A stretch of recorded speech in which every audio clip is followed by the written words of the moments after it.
እንዴት አላችሁ? ሁሉ ነገር እንግዲህ ለየት እያለ መጥቷል። የአብይ አህመድ ዕጣ ፈንታ ምክክሩንም በተመለከተ በርካታ መግለጫዎች እየወጡ ነው።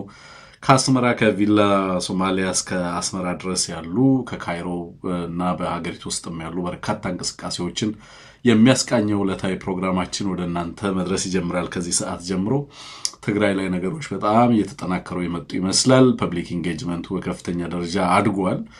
አንዳንድ በህብረተሰብ ምክክር መድረኮችንም እየተከታተልን የነበረው ብልጽግናን በተመለከተ ቆራጥ አቋም የተያዘ ይመስላል። ብልጽግናን እንቀብረዋለን የሚል ንግግሮችም የተነገሩባቸው መድረኮች በግልጽ ጸረ አገዛዝ ትግል የተጀመረ ይመስላል። በትርክት ረገድ ከፍተኛ መሻሻሎች እንዳሉ ተመልክቻለሁ። ቀጥታ አገዛዙን ማዕከል ያደረገ ጸረ አገዛዝ ትግል የመጀመር ፍላጎቶች ከምንጊዜውም በላይ ተጠናክረው መቀጠላቸውን እያየን ያለ ነው። የማህበረሰብ ኢንጌጅመንቱም የህዝብ ለህዝብ ትስስርንም ለማሳደግ የሚሰራው ስራ በከፍተኛ ደረጃ ተጠናክሮ ቀጥሏል። መላ ቀጠናው በሀገር ውስጥ ያለው ሁኔታ ከምንጊዜውም በላይ አጓጊና ወሳኝ ጊዜ ላይ እየደረስን ያለ ነው። አብይ አህመድ ደግሞ ኮንስቲቱንሲውን ለመገንባት ምክክር ኮሚሽን በሚለው ማደናገሪያው ስራዎችን እያደናገረ ቀጥሏል። ሁሉም ነገሮች ተሰናድተዋል። በዚህ ፕሮግራማችን የኦላ ስቴትመንትን ይዘናል። ትናንትና የኦኤንኤልኤፍን ስቴትመንት ስናመጣ ነበር ወደ እናንተ። አንድምታዎቹን እናነሳለን። በትጥቅ ትግል እያደረጉ ያሉ ኃይሎች አሁን እየተካሄደ ያለውን ኮሚሽን እና እየተደረገ ያለውን ሁኔታ በተመለከተ የጋራ አቋም የያዙ ይመስላሉ። እየወጡ ያሉ መግለጫዎችን እየተመለከትን ያለ ነው። አብይ ሞኖሎግ ሲል ነው ኦላ መግለጫ ትላንትና ዛሬ ያወጣው። እሱን መግለጫ ወደ እናንተ እናደርሳለን። አቶ ገዱ እንደዚሁ ትላንት አንድ ጥናታዊ ጽሑፍ አቅርበዋል። መመረቂያ ጽሑፋቸው ይመስለኛል። ከዛ ጋር ተያይዞ ለአማራ ልሂቃን ጠቃሚ ናቸው የምንላቸውን ነገሮች እንደዚሁ ከሳቸው ንግግር የወሰድናቸው ነገሮች አሉ። እነሱ ላይ ሀሳብ እናንጸባርቅበታለን። የህወሓትን እንዳልኩት መግለጫ እና በተለይ በተለያዩ መድረኮች ላይ የተነሱ ያሉ ነገሮች ምን ይጠቁሙናል፣ ምን እየነገሩን ያሉት የሚለው እናነሳለን። አብይ አህመድ እንግዲህ ከንቲባዎችንም ጭምር የብልጽግና አመራሮችን ማሰር ጀምረዋል። ከንቲባው በፋኖነት ተጠርጥረው እንደዚሁ መታሰራቸውን ሰምተናል። አፋብን በበርካታ አካባቢዎች ላይ ውጊያ ሲያደርግ ነው የዋለው። ዛሬ በሸዋና በጎጃም እንደዚሁም በምስራቅ አማራ መጠነ ሰፊ ውጊያዎች ሲደረጉ ነበር። በጎንደርም እንደዚሁ ውጊያዎች እየተደረጉ ነው የዋሉት። ሙሉ ቀን እንግዲህ በርካታ ከዚህ ጋር ተያይዞ መረጃዎች ሲወጡ ነበር።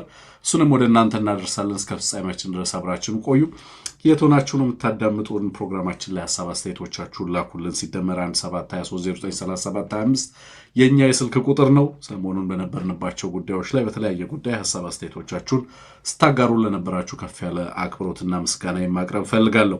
ኤቢሲን ማገዝ እንዳይረሳ፣ በዜል እና በካሻፕ ማገዝ ትችላላችሁ። ከዛ ውጭ ፈንድሬዘር እያሰብን ነው የአማራ ሳተላይትን ለማገዝ ምናልባት እናንተ የምትሳተፉባቸው እና ሊያግዙ የሚችሉ ሰዎችንም እንደዚሁ ልታበረታቱ የምትችሉባቸው ካሉ በሚቀጥሉ ሳምንታት እና ወራት እንደዚሁ ያሰብናቸው ነገሮች አሉ። እሱን በጋራ እናሳካለን ብዬ አስባለሁ። እስከዛው እንግዲህ የተዘጋጃችሁ ጠብቁን። ፕሮግራማችንን በቀጥታ ወደ እናንተ ማድረስ ጀምራለሁ። መልካም ቆይታ ይሆንላችሁ። አንሙትን እጋብዛለሁ። ወንድም አንሙት እንኳን ደህና መጣህ። እንዴት አለህ? ቅዳሜና እሑድ እንዴት አሳለፍክ? ዊኬንድ እንዴት ነበረ? ሀሳብ አስተያየቶችን ስጠን። በነበሩ ስብሰባዎችና መድረኮች ላይ የነበሩ ነገሮችን በተመለከተ በቀጥታ የዛሬው ፕሮግራማችንን ከዚህ ሰዓት ጀምሮ ማስኬድ እንጀምራለን። እንኳን ደህና መጣህ ወንድም አለ። እንኳን ደህና ቆየኸኝ። የኤቢሲ ቤተሰቦች፣ የኤቢሲ ብሬክዳውን ሞዴሬተሮች፣ የኤቢሲ ሳተላይት ተመልካቾች፣ የኤቢሲ ረምብል ገጻችን ተከታታዮች፣ በነገራችን ላይ ሁሌም እንደምለው በጣም ትልቅ ኮንፊደንስ የሚፈጥርልን የኤቢሲን ረምብል ገጽ መቀላቀል ነውና ለመጠቀም በጣም ቀላል አይደለም መሰለኝ። ብዙ ሰው ወደዚያ አይሄድም። ነገር ግን ያ በጣም አስተማማኝ ስለሆነ ወደዛ እንድትሄዱ በድጋሚ ለመጠቆም ፈልጋለሁ። ሁላችሁም የዚህ ፕሮግራም ተከታታዮች ሰላም እላለሁኝ። እንግዲህ እንዳልከው ቅዳሜና እሑድ በስብሰባዎች ነው ያሳለፍነው። በጣም ጠቃሚ ስብሰባ ነው የነበረው። ብዙ ዝርዝር ነገሩን ለማቅረብ እቸገራለሁኝ ከሰብሳቢዎቹ ፍላጎት ውጭ እንዳይሆን ብዬ ነው። ነገር ግን በጣም ጠቃሚ የሆነ ከትግሉ ጋር የተያዘ በርካታ በዚህ ትግል ያገባናል የሚሉ አካላት የተሳተፉበት በጣም ጠቃሚ ውይይት ነው ሲደረግ የነበረው። እንዲህ ያለው ባህል፣ እንዲህ ያለው ንግግር እጅግ በጣም ጠቃሚ ነው። እንዲበረታ እንዲቀጥል ለማድረግ እንወዳለን። መቻቻል፣ ወደ ሰፊነት፣ ልዩነትን ማጥበብ፣ ያለፈውን ትቶ ወደፊት በጎ ነገሮችን ይመትለም፣ እንዲህ ያለ ፍላጎት የተንጸባረቀበት በጣም ጠቃሚ 2 ቀን የተካሄደ ውይይት ነው የነበረው።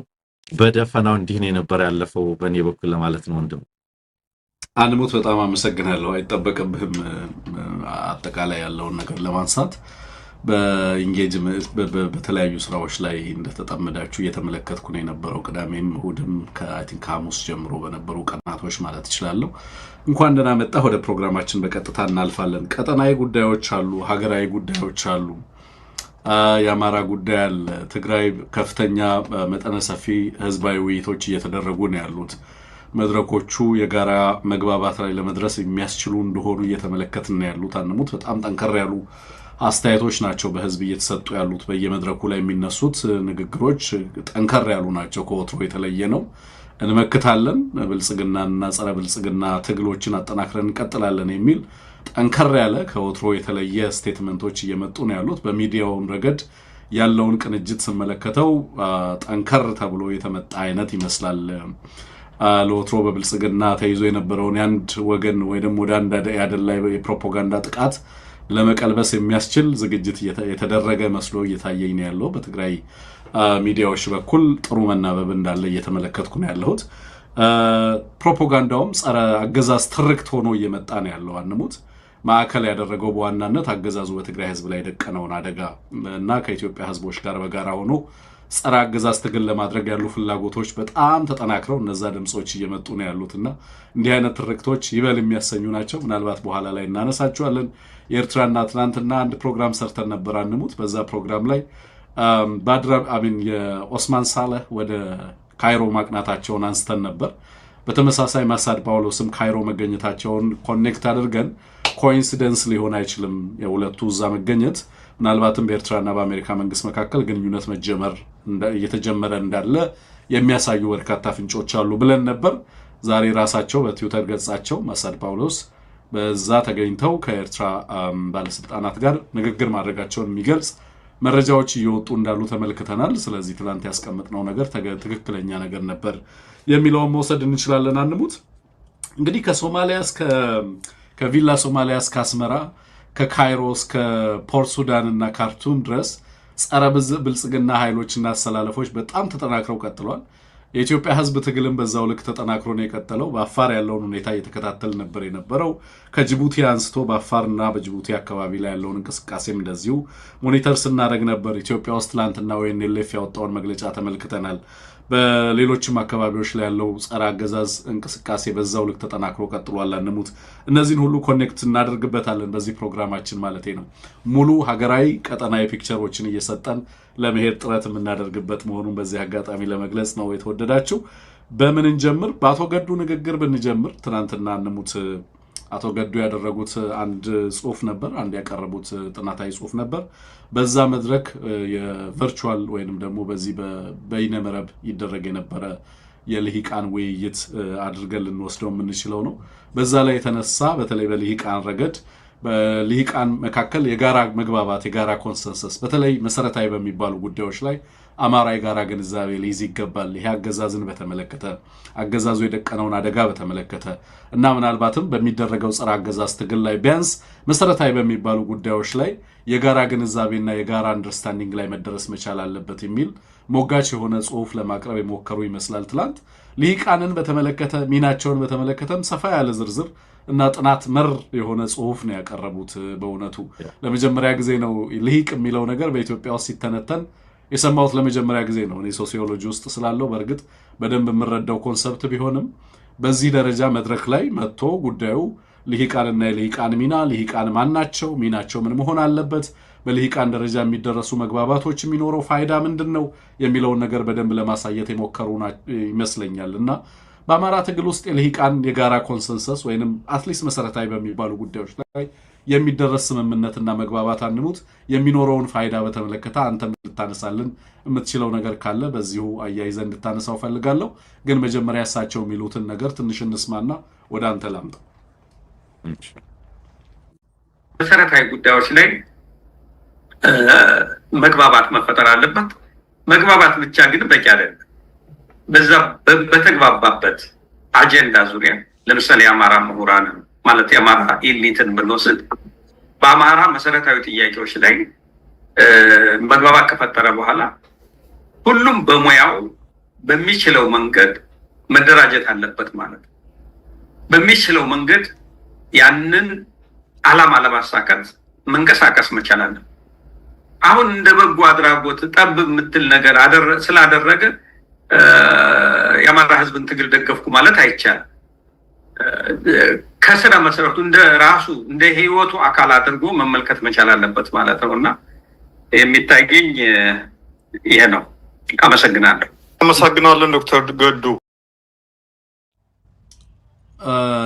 እንግዲህ አንሙት ዘ ሮል ኦፍ ኤሊትስ በሚል በቀረበ ጥናታዊ ጽሁፍ ላይ ነው ይሄንን ያነሱት። በተመሳሳይ ትናንትና እንደዚሁ አንድ መድረክ ላይ የትግራይ ልሂቃን ተገኝተውበት የነበረ መድረክ ነበር አንሙትና በዛ መድረክ ላይ እነ ሜላት ኪሮስም ተገኝተው የነበረበት ሁኔታ ነበር።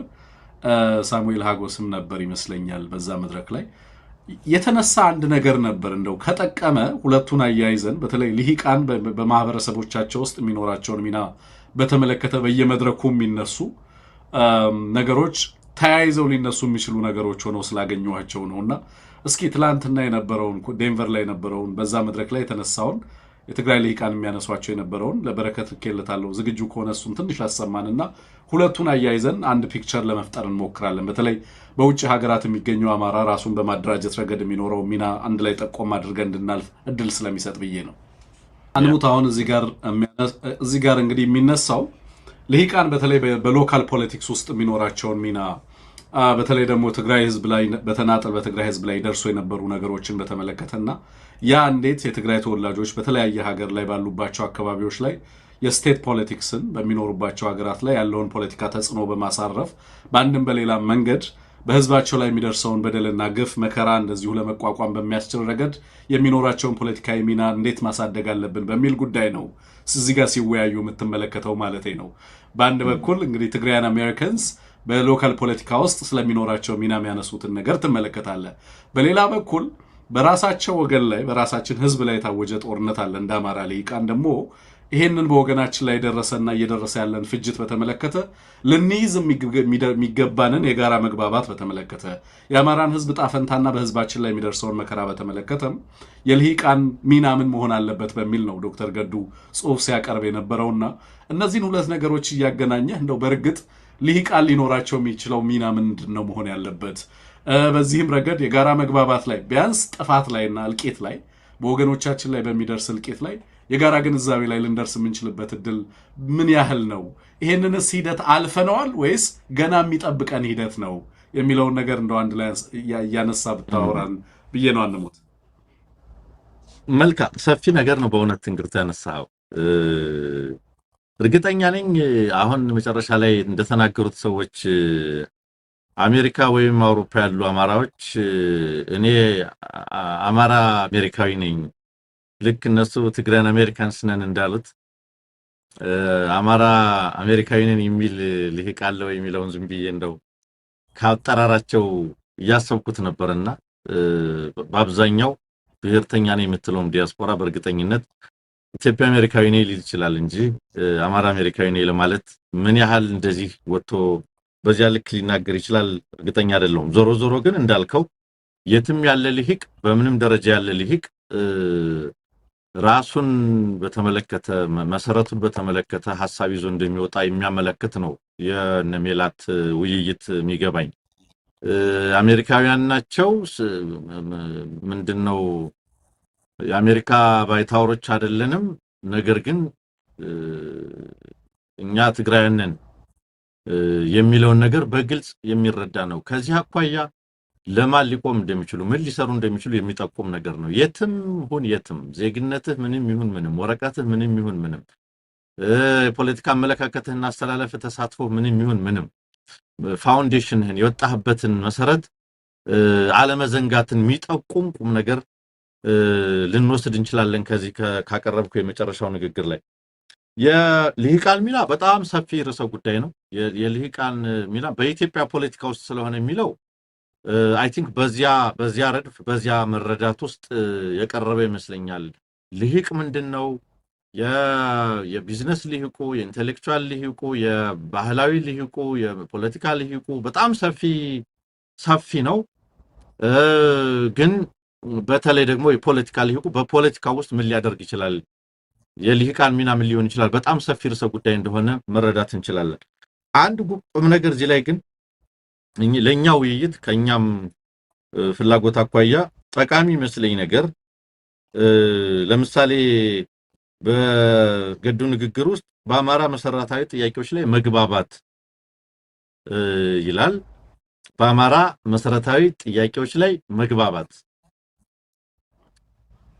ማለት በጣም ሰፊ ጉዳይ ነው። በነገር ላይ ረጅም መድረኮች፣ ሰፋፊ መድረኮች ረጅም ጊዜ ስንመክርባቸው የነበሩ ልንመክርባቸውም ልንቀጥልባቸው የሚገቡ ናቸው። ከዚያ በኋላ እነዛን መሰረታዊ ጥያቄዎች ከተግባባንባቸው በኋላ በሚቻለው መጠን በየሙያው በየሁኔታው መደራጀት ይላል። መደራጀት ከዛ በኋላ እነዛን ዓላማዎች ለማሳካት በተግባር መረባረብ ይላል። መግባባት በቂ አይደለም፣ መደራጀት በቂ አይደለም። እነዚያን ለማሳካት መረባረብ፣ በተግባር መገለጽ እንደውም በጠብታ መልክን የሚታይ ሳይሆን እንደ ህይወቱ አካል ያንን የማሳካት ጉዳይ እንደ ህይወት አካል ሊታይ የሚገባው ነው በሚል የተቀመጠውን ሐሳብ ወደኛ አውድ አምጥተ ነው ኮንቴክስቹአላይዝ አድርገን ብንነጋገርበት በጣም ጠቃሚ ነው የሚመስለኝ በእኔ አረዳድ።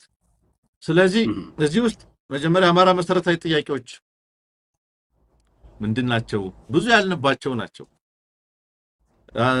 አንዳንድ ጊዜ አንድ ገጽ ላይ ሳንሆን እንገኛለን።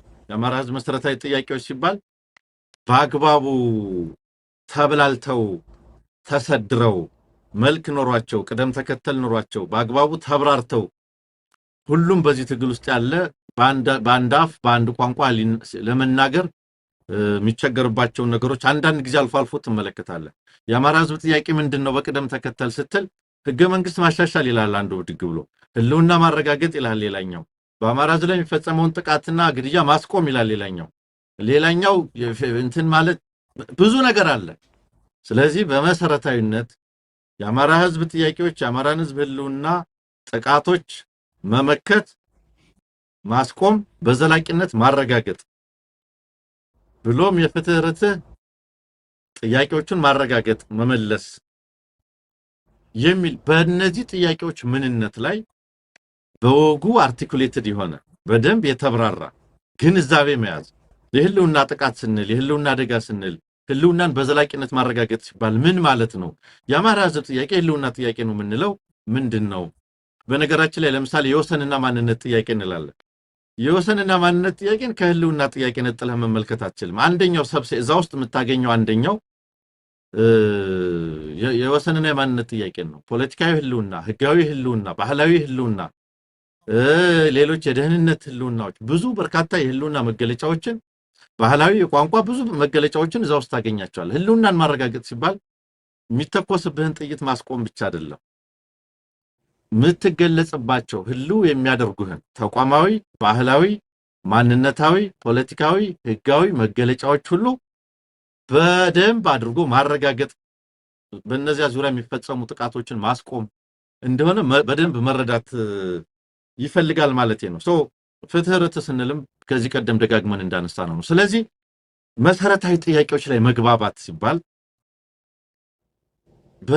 ልሂቁ ማድረግ የሚችለው የቢዝነስ ልሂቁ፣ የአማራ ካልቸራል ኤሊት፣ የአማራ ፖለቲካል ኤሊት፣ የአማራ ቢዝነስ ኤሊት፣ የአማራ ኢንቴሌክቹዋል ኤሊት፣ የአማራ ሚዲያ ኤሊት፣ ሌላውም የአማራ ልሂቅ በሚባለው ማዕቀፍ ውስጥ የምንመለከተው በሙሉ በእነዚህ ጥያቄዎች ላይ አንድ ቋንቋ መግባባት ማለት ነው።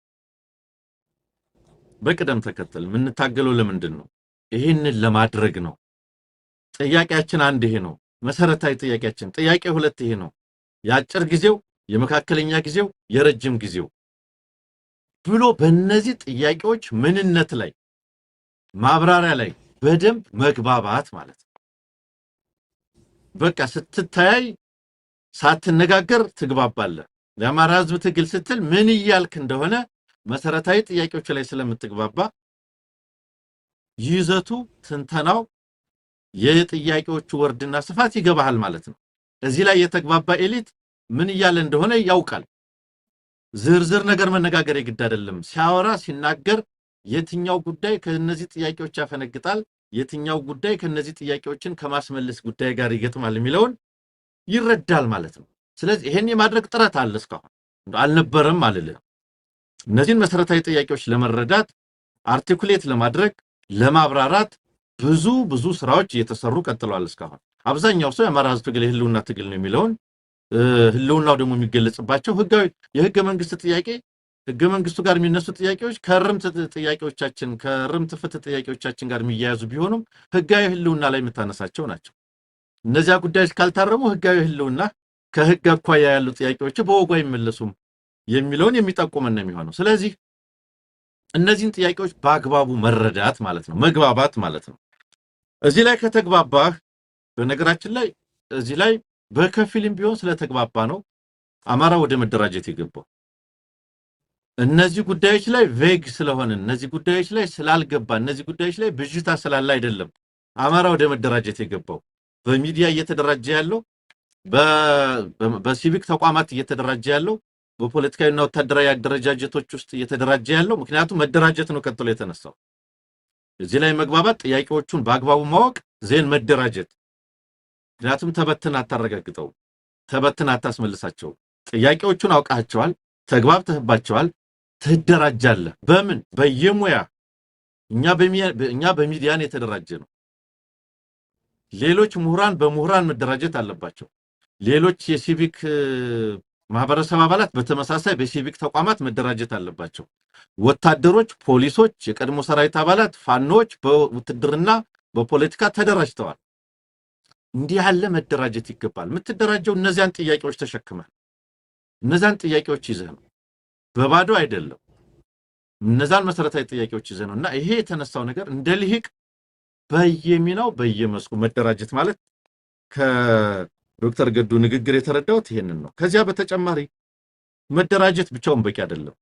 እነዚያን ጥያቄዎች ለማስመለስ ነው ወይ የተደራጀ ነው? እንደ ሚዲያ የምንሰራው፣ እንደ ሲቪክ ተቋም የሚሰራው፣ እንደ ወታደር የሚሰራው፣ እንደ ፖለቲከኛ የሚሰራው፣ እንደሌላ የሚሰራው የተደራጀው ለማስመለስ እንደው አልኩ ለማለት አደረግኩ ለማለት ቀድም እንደተጠቀሰው የሆነች ጠብታ ነገር አድርጌያለሁ በቃ እኔ ሚናዬ እዚህ ድረስ ነው ብሎ ለመተው ሳይሆን እንግዲህ ከንግግሩም እንደምንረዳው የህይወት አካል ሆኖ ሲሳካ ነው መሰረታዊ ላይ የተግባባባቸው ጥያቄዎች ሲመለሱ ነው ጥረትህ መደራጀትህ ግቡን መታ የሚባለው። እነዚያ ጥያቄዎች ባልተመለሱበትና ባልተጠናቀቁበት በከፊል በቁንጽል በተሸራረፈ መንገድ በዚያ መንገድ አይደለም። እነዚያ ጥያቄዎች እንደ ጥያቄ ያስመረህባቸዋል፣ በሙሉ መመለስ አለባቸው። በሙሉ የማስመለስ ጉዳይ ደግሞ ሙሉ ተሳትፎ፣ ሙሉ ጊዜ፣ ሙሉ ጉልበት የመጨረሻውን አስተዋጽኦ ይፈልጋል ማለት ነውና ይሄንን ለማድረግ ነው ያማራው ልሂቅ ያማራው ምሁር ሌላውም ልሂቅ በሚለው ካቴጎሪ ውስጥ የሚጠራ በሙሉ እነዚህን መሰረታዊ ጥያቄዎች ተግባብቶባቸው እነሱ ሊመለሱ የሚችሉበትን መንገድ ከራሱ አስተዋጽኦ አኳያ እየመዘነ ሚናውን እንዲወጣ ለማድረግ ነው መሰራት ያለበት የሚለው ነው የተገነዘብኩት። ወንድም አንሞት በጣም ነው የማመሰግነው። የዶክተር ገዱም እንግዲህ ሙሉ ፕሬዘንቴሽኑን ለማየት ሞክሬያለሁ። እንደውም ሰፋ ያለውን ጊዜ የወሰደው ልሂቅ የሚለውን ለማብራራት የወሰደበት ጊዜ ይመስለኛል እና በእኔ እንግዲህ አምንሙት በደንብ ተደርጎ የቀረበ ጽሁፍ ነው። እውነት ለመናገር በደንብ ጥናታዊ ግብአቶችን ተጠቅሟል። ሰፊ ትንተና የተሰራበት እንደሆነ ተመልክቻለሁ። ናው በአማራ ትግል ውስጥ እንግዲህ ፈታኝ ሆነው የነበሩት ነገሮች አሁን ልሂቁ የጋራ በተለይ ኤሊት ኮንሰንሰስ ላይ እንዲደርስ ማድረጉ አልነበረም ችግር ሆኖ የነበረው። በመጀመሪያ ደረጃ በአማራው ልሂቅ ዘንድ በትልቁ ፈታኝ የነበረው ነገር አማራ ብሎ ራሱን አይደንቲፋይ እንዲያደርግ ማድረግ ነው ትልቁ ፈተና የነበረው። አንድ ልሂቅ ራሱን ሰልፍ አዌርነስ ከሌለው ማንነቱን ማያቅ ከሆነ የተቃጣበትን ጥቃት የማይመለከት ከሆነ ራሱን as part of the collective የማይመለከት ከሆነ አማራዊ የወል ጣፈንታውን የማይገነዘብ ከሆነ እንደ ኢትዮጵያ ባለ የፖለቲካ አውድ ውስጥ ሆኖ ራሱን በተለየ በሌላ መንገድ በየትኛው መንገድ ለመግለጽ ከሞከረ የባከነ ልሂቅ ነው የሚሆነው። ስለዚህ ምንም ፋይዳ የለውም ለማህበረሰቡና ለወጣበት አካባቢ ማህበረሰብ እና እሱን እዛ ላይ የምታጠፋው ጊዜ መኖር የለበትም። አብዛኛው ትግል የነበረው አማራ አርጎ ማሰባሰብ ነው። ይሄንን ልሂቅ ከዲናያል እንዲወጣ ከክህደት እንዲወጣ ተጨባጭ አደጋውን እንዲመለከት ማድረግ ነበር የመጀመሪያው ደረጃ ነው። the first phase of the struggle የአማራ ናሽናሊዝምን አርቲኩሌት የማድረግ ሂደቱ የገጠመው የመጀመሪያ ፈተና አማራን ራሱ ማምጣት መቻል፣ ሰዎች ከገቡበት ድብታ ከገቡበት ክህደት ወጥተው የመጣውን አደጋ በትክክል እንዲመለከቱ ማስቻል። ናው በጣም በርካታ የሚባለው ኃይል ክህዶ ቀረ። አሁንም ግማሹ አድፍጧል፣ ግማሹ በተለያየ መንገድ እየተሽለኮለከ አለ። አሁንም በጣም ጥቂት የሚባለው መጨረሻ ላይም ቢሆን ወደ እንደዚህ አይነት ማንነቱን የመጣውን አደጋ ወደ መቀበል በትክክል የመጣውን ሁኔታ እንዲመለከት የሚያስችል ሁኔታ ውስጥ እንዲመጣ ራሱን እንደ አማራ አይደንቲፋይ እንዲያደርግ የማድረግ ሂደቱ ትልቅ ተጋድሎ የተደረገበት ነው ብሎ መውሰድ ይቻላል። የመጀመሪያው ልሂቁ ራሱን እንዴት አይደንቲፋይ ያደርጋል የሚለው ነበር ፈተናው የነበረው ማለት ነው። ራሱን አይደንቲፋይ ያደረገው የአማራ ልሂቅ በፍጥነት የነበረውን አደጋ ተረዳ። ራሱን እንደ አማራ አይደንቲፋይ ያደረገው ልሂቅ ጊዜ አልወሰደበትም። የመጣውን አደጋ ለመገንዘብ ለመተንተን እና ምናልባትም ሚኒመም ሌቭል ኦፍ ኮንሰንሰስ ላይ ለመድረስ ጊዜ አልወሰደበትም። ግን ትልቁ አደጋ የነበረው አንሙት አሁንም ምናልባት በዶክተር ገዱ ፕሬዘንቴሽን ውስጥ አልተነሳም የምለው የልሂቃን ሚና ግልጽ ነው። የሚኖራቸውን ተጽዕኖ እናውቃለን። በማህበረሰብ ውስጥ መግባባታቸውም መደራጀታቸውንና ዓላማቸውን ለማሳካት የሚያደርጓቸው ጥረቶችም የሚኖራቸው ሚና ቀላል እንዳልሆነ ብንገነዘብም እንደ አማራ ላለ ማህበረሰብ አስቸጋሪ ሆኖ የነበረው ልሂቃንን የምናደራጅበት ሜካኒዝም የሌለ ስለነበረ ሚሲንግ ስትራክቸር ስለነበረ አማራውን ማሰባሰብ ማንዴት ያለበት አካል ልሂቃኑ ወደ መሰረታዊ ኮንሰንሰስ እንዲመጡ ለማስቻል የሚያስችል ምንም አይነት የነባር አደረጃጀት ስላልነበረ ልሂቃኑን በምን አይነት መንገድ ታደራጀውና ወደ አንድ ታመጣዋለህ የሚለው ትልቁ ፈተና የነበረው። ለምሳሌ አንሙት አንተ የአማራን ትግልና የአማራን ህዝብ ወሳኝ ጥያቄዎች በግልህ አርቲኩሌት አድርገሃል። ሌላ አንድ ግለሰብ ፕሮፌሰር እንትና ብዬ ብጠራ በግሉ ጽፏል። ሌላ ፕሮፌሰር ዶክተር አክሎግ ብል በግላቸው ጽፈዋል። ፕሮፌሰር ሀብታሙ ብል በራሱ ጽፏል። አቻሜለህ ብል በራሱ ጽፏል። ሁሉም በየራሱ በየፊናው የየራሱን አርቲኩሌሽን ሰርቶ ቁጭ ብሎ ሊሆን ይችላል። እያንዳንዱ ሰው አደጋው ይሄ ነው፣ የመጣብን አደጋ ይሄ ነው እያለ ይጽፋል። ሁሉም አርቲኩሌት አድርጓል፣ ጥያቄዎቹን በተመለከተ ማለት ነው። ግን በእነዛ ጉዳዮች ላይ ኮንሰንሰስ ኖሮ እነዚህን ልሂቃን ወደ አንድ ማዕከል ማሰባሰብና አቅማቸውን ማስተባበር ነው የአማራ ውስንነት የነበረው። ያንን ማድረግ የምትችለው በመሰረቱ ድርጅት ከመሰረትክ ብቻ ነው። with existing mandate ያለው አንድ ተቋም ካልፈጠርክ በስተቀር እነዚህ ሁሉ ልሂቃን የተበተኑ በግል በህብረተሰባቸው ላይ በሚደርስባቸው ጥቃት ብስጭት የሚሰማቸው ችግሩን ያዩ ግን ደግሞ መሰባሰብ የማይችሉ ሆነው ታያቸዋለ። የማይናበቡ ኖድስ ሆነው ታያቸዋለ ማለት ነው። ትልቁ በአማራ ትግል ውስጥ የቀጣዩን የልሂቃን ሞቢላይዜሽን ሊያሳኩ ከሚችሉ ተቋማቶች ውስጥ አንዱ የአፋብን መመስረት ነው። አፋብን ተራ ወታደር የማስተባበር ስራ እና ማንዴት ያለው ድርጅት ብቻ አይደለም። ባይዘወይ በአማራ ትግል ታሪክ ውስጥ የመጀመሪያው የአማራ ልሂቃንን ሊያሰባስብ የሚችል ብቸኛው ሌጂቲሜት ማንዴት ያለው ተቋም ነው። እኔ ጠርቼ የአማራ ልሂቃን ልሰብስባችሁ ብል ብሰበስባቸው እንኳን ውጤቱ እና ዴሊበሬሽኑ ምንም ውጤት አያመጣም፣ ኢምፓክት አይኖረውም። መሬት ላይ ካለው ተጨባጭ ትግል ጋር መተሳሰር መቻል አለበት። እያንዳንዱ የአማራ ትግል ፖለቲካል አክሽንን ኦሬንት ማድረግ አለበት። መሬት ላይ ያለን ፖለቲካዊ እንቅስቃሴ መምራት አለበት የእያንዳንዱ ስብሰባ ውጤት እንጂ ዝም ብሎ መገናኘት 5000 እና 4000 ሆኖ ምንም ፋይዳ የለው። ያ ጊዜ ነው በጣም ረጅሙን ሂደት የወሰደው። አሁን ሰሞኑን ለምሳሌ በነበሩ ስብሰባዎች ላይ በተለያየ ዘርፍ ለምሳሌ በሚዲያው ዘርፍ ላይ የሚሰማራውን ልሂቅ ብቻ ላገኘው ብትል ማንዴቱ ያለው ይሄንን ኃላፊነት ሊወጣ የሚችል ድርጅት እንዳለ ትመለከታለህ። ዲያስፖራውን ልሰብስብ አመራር ልስጥ፣ ልሂቁን በተለያዩ ጉዳዮች ላይ የጋራ ግንዛቤ ላይ እንዲመጣ ላድርግ፣ በመሰረታዊ የአማራ ጥያቄዎችና ጉዳዮች ላይ የጋራ አርቲኩሌሽን ይኑረን ተብሎ በየሀገራቱ መድረኮች ተፈጥረው በነዛ መድረኮች ላይ ውይይት እንዲደረግ ሰነዶችን የሚያዘጋጅ ተቋም አልነበረም። ተቋሙ አሁን አለ። አየህ፣ ተቋሙ መጣ። አማራውን ሊመራ የሚችል ሊያሰባስብ የሚችል አጀንዳዎችን ሊቀርጽ የሚችል የጋራ አጀንዳዎች ላይ የጋራ ግንዛቤ እንዲፈጠር ሊያደርግ የሚችል ያንንም በግብአትነት ወስዶ ወደ ውጤት ሊተገብር የሚችል ድርጅት መፈጠር ተጀመረ። So in the absence of centralized authority ልሂቅን ሞቢላይዝ ማድረግ አይቻልም። በተበተነ መንገድ ማለት ባልተደራጀ መንገድ ያንን ማሳካት አይቻልም። ትልቁ ፈተና የነበረው የአማራው አቅም እንዳይሰባሰብ አድርጎት የነበረው ነገር እሱ ነው። ናው እሱን ማለፍ ነው የተቻለው።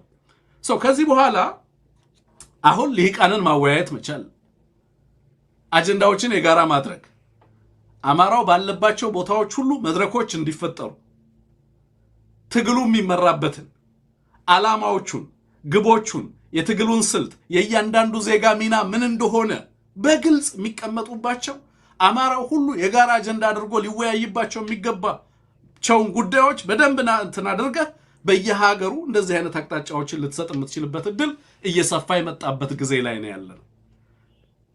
ስለዚህ ድርጅት አለ ይሄንን ሊመራ የሚገባው አሁን የድርጅቱ አቅም ይበልጥ እንዲጠናከርና እነዚህ ሊደርሺፖች እንዲወጣ ማድረግ ነው ዋናው ነገር። ሰዎቹ አሉ፣ ማንዴቱን ብቻ ዴሊጌት ማድረግ ነው የሚጠበቅበት። በአውሮፓ ላሉ የአማራ ተወላጆች ከማዕከል የሚመጣ ሰነድ ላይ ውይይት አድርገው የጋራ ግንዛቤ ፈጥረው በነዛ ውይይቶች የተገኙ ሐሳቦችን መልሶ ወደ ማዕከል በመላክ ሐሳቦች እንዲጠናከሩ በማድረግ ድርጅቱ ስራዎችን የሚሰራበትን ጊዜ እና ሂደት ጀመረ ማለት ነው። ስለዚህ በዚህ ሂደት ውስጥ ልሂቅ ትሰበስባለህ፣ የጋራ ግንዛቤ ላይ ይደረሳል። የጋራ ግንዛቤ የተደረሰባቸው ጉዳዮች ላተገባበር ቀላል ይሆናሉ። በዛ ጉዳይ ላይ አማራዊ መሰባሰብ ይፈጠራል ማለት ነው። እያንዳንዱ ማህበረሰባችን ሚናው ምን እንደሆነ ይረዳል ማለት ነው፣ ማንዴት እንዳለበት። በነገራችን ላይ እያንዳንዱ አማራ ይህንን ትግል መደገፍ ያለበት አንሙት። አሁን ብዙ ሰው ተቀስቅሶ ለአማራ ላይ በሚደርሰው ጥቃት አዝኖ ነው ድጋፍ እያደረገ ያለው። ሲምፓቴቲክ ሆኖ እንዲደግፍ ነው እያደረግን ያለ ነው። ስለሚያዝን በጣም ጉዳት እየደረሰባቸው ነው፣ ስለዚህ ለአማራ ልደግፍ ይላል። የዛ ማህበረሰብ ተወላጅ ነው። ምን ማለት እንደሆነ ይሄ ጥቃት ከራሱ ህይወት ጋር አሶሼት አላደረገውም፣ ከራሱ ነገ ጋር አሶሼት አላደረገውም። ገባ? ራሱን የዛ ማህበረሰብ ዕጣ ፈንታ ተጋሪ አድርጎ እንዲመለከት የሚያደርጉ መድረኮችን አልፈጠርንም፣ የጋራ ግንዛቤዎችን አልፈጠርንም። በዚህም በማዘንና በርህራሄ መንፈስ ነው አሁን የሚያደርገው። ሚዲያ ደግፍ ስትለው አዝኖ ነው የሚደግፈው። እኛን ስለሚወደን ይሆናል የሚደግፈው። ስለ ራሱ ጣፈንታ የሚያደርገው አይመስለውም። እምንጮኸው ስለ ነጋችን፣ ስለ ጋራ ጣፈንታችን መሆኑን አይገነዘብም። እኛን የጠቀመ ይመስለዋል፣ ወይ ትግሉን የሆኑ ግለሰቦችን የጠቀመ ይመስለዋል። በዚህ ትግል ውስጥ እያንዳንዱ ያለውን ሚናና ስቴክ እንዲያውቅ አላደረግነውም። መድረክ አልፈጠርንለትም። ግንዛቤ ላይ፣ መግባባት ላይ፣ መተማመን ላይ እንዲደርስ አላደረግነውም። አየህ፣ የዛ ትልቁ ቫኪዩም መሰረት የነበረው we don't have the institution፣ ተቋማዊ አቅም አልገነባንም ነበር፣ ድርጅት አልነበረንም። ስለዚህ ትንግርቱ በግል ተነስቶ አሜሪካ ያላችሁ አማራዎችን ኑ በሉ ከዛሬ ጀምሮ በዚህ ጉዳዮች ላይ ተግባብተናል፣ የአማራ ትግል ምናምን ብዬ የራሴን አርቲኩሌሽን ላስቀምጥ እችላለሁ። ግን እሱ አይደለም የሚጠቅመው ድርጅታዊ በሆነ መግባብ ስተገብረው። ከዛ ድርጅቱ ተልኮ ሰጥቶ ይሄንን ጽሑፍ አቅርብ፣ አሜሪካ ያሉ ኢትዮጵያውያንን አማራዎችን አወያይ፣ በእነዚህ ጉዳዮች ላይ የጋራ ግንዛቤ ይዛችሁ ሐሳቦቻችሁን በዚህ ቀናቶች ውስጥ አሳውቁን፣ መድረክ ፍጠሩ ብሎ ተልኮ ቢሰጥህ ያንን መድረክ ፈጥረህ ተልኮውን በተግባር ትፈጽማለህ ማለት ነው።